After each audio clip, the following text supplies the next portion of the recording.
pencinta kopi, korang minum satu cawan kecil pekat lebih bagus ataupun 1 liter lebih bagus.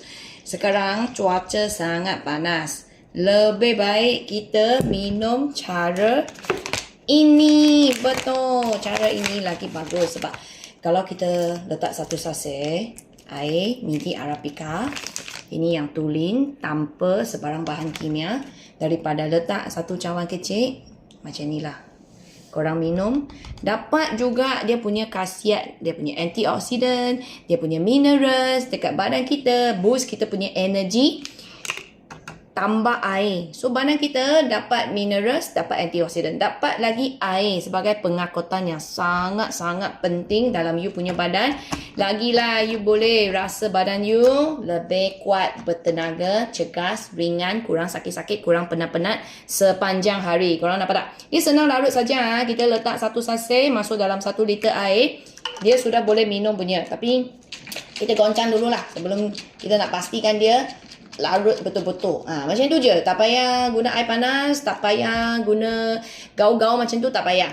Just macam ni, shake dan boleh terus minum.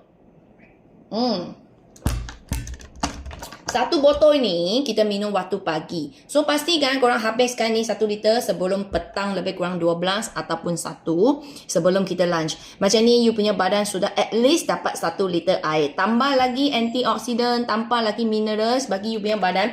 Boost energy, bakar lemak, boost you kurang rasa nak makan. Bagi you punya gula dalam darah lebih stable. Bagi you punya emosi tenang.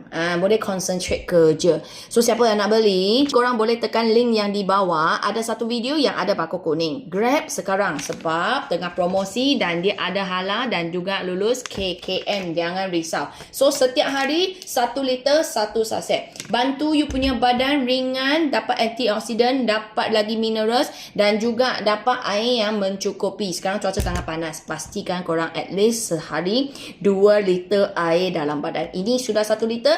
Nanti petang korang minum lagi 1 liter air kosong.